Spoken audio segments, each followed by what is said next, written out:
6।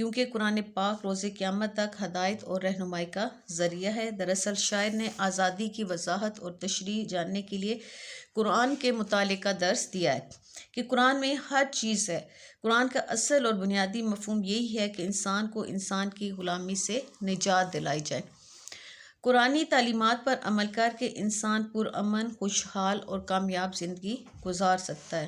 شاعر یہاں کسی قید خانے سے آزادی کی بات نہیں کر رہا، بلکہ وہ لاقانونیت، عدم مساوات، غربت اور جہالت سے آزادی کی بات کر رہا ہے۔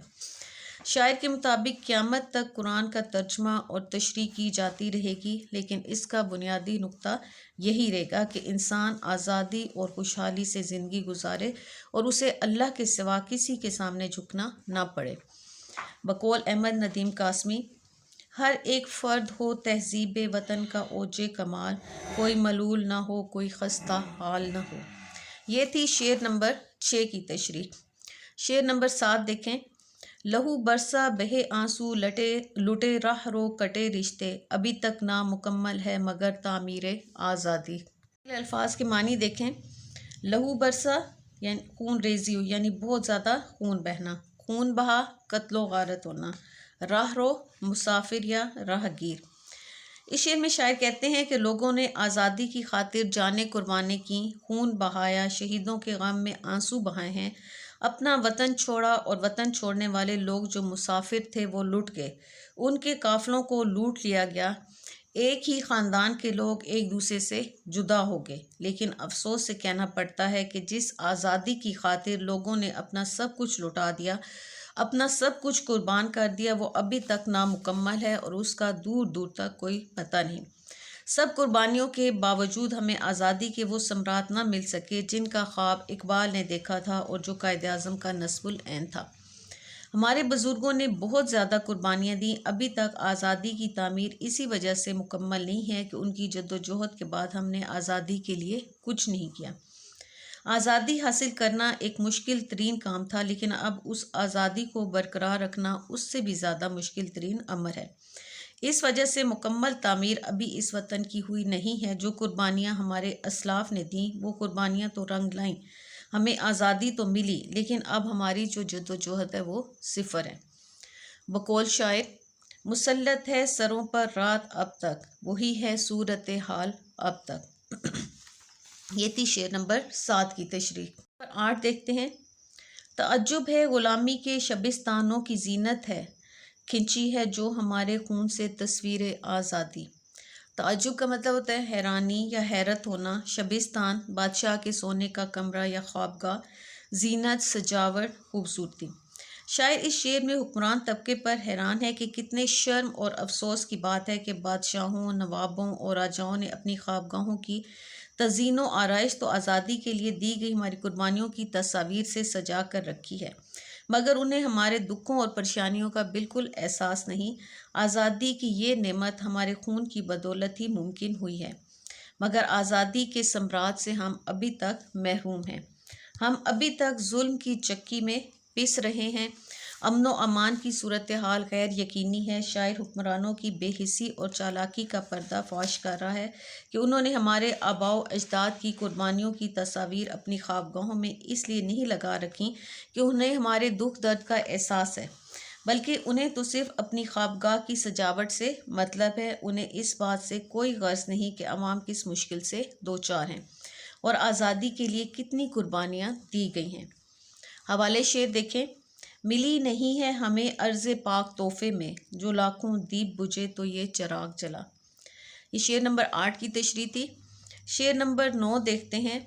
غلام ابن غلام اپنی وراثت کیوں سمجھتے ہیں، ہوئی ہے جب ہمارے نام پر تعمیر آزادی۔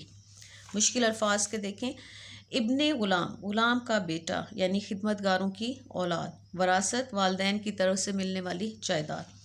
شاعر آزادی کے بعد کے حالات کی منظر کشی کرتے ہوئے کہتے ہیں کہ آج ہمارے خون سے بنائی گئی اس پاک دھرتی کے وارث وہ بن بیٹھے ہیں کہ جو اس دان کے کردار ہی نہ تھے۔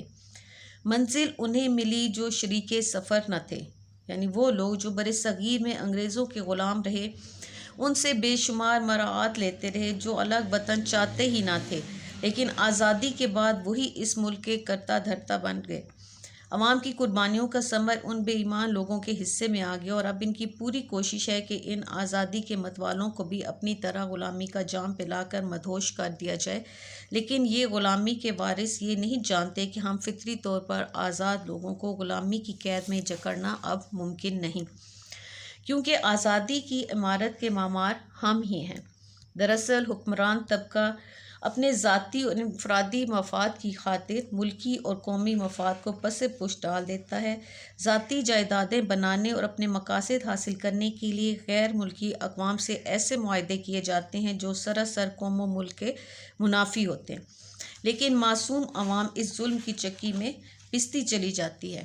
بقول شاعر: شمار اس کی سخاوت کا کیا کریں کہ وہ شخص چراغ بانٹتا پھرتا ہے چھین کر آنکھیں۔ یہ شعر نمبر 9 کی تشریح تھی۔ شعر نمبر 10 دیکھتے ہیں۔ رہے گا دین فطرت پھیل کر اقصائے عالم پر، نہیں ہے یہ خط سرحد خط تقدیر آزادی۔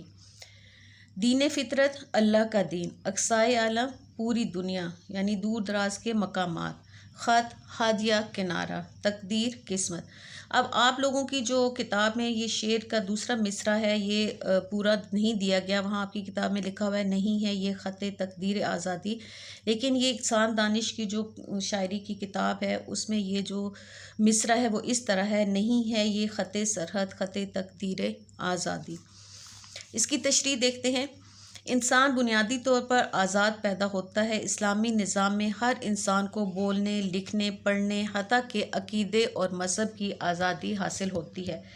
شاعر اس شعر میں بڑے خوبصورت انداز میں امید افزا پیغام دے رہے ہیں کہ اسلام دین فطرت یعنی اللہ خالق کائنات کا دین ہے جو اس کا خود محافظ ہے، اور اسی کے کرم سے یہ ساری دنیا میں پھیل کر اسے روشنی اور امن کا گہوارہ بنا دے گا، کیونکہ انسانی فطرت کے عین مطابق ہے۔ انسان کا دل و دماغ خود بخود اسلام کے زرعی اصولوں کی جانب کھنچتا چلا جاتا ہے، اور اللہ تعالیٰ جو ہے وہ تمام شیطانی قوتوں کو مٹا دے گا جو بھی اس دین کی آبیاری اور نشو و نما میں رکاوٹ بنے گا، کیونکہ اسلام کسی ایک خطے زمین کے لیے مخصوص نہیں ہے، یہ تمام دنیا کے انسانوں کے لیے ہے۔ نبی کریم صلی اللہ علیہ وآلہ وسلم اور صحابہ کرام کے بعد یہ سب مسلمانوں پر ذمہ داری عائد ہوتی ہے کہ دین کا پیغام تمام دنیا کے انسانوں تک پہنچائیں اور انہیں راہ ہدایت کی طرف لائیں۔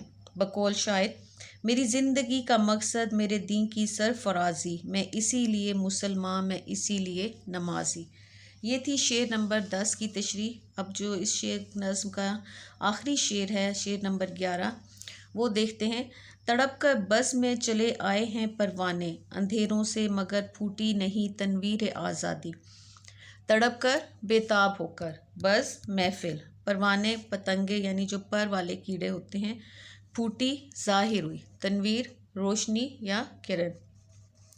نظم کے اس شعر میں شاعر کہتا ہے کہ آزادی چاہنے والے نہایت بے قرار اور بے چین ہیں۔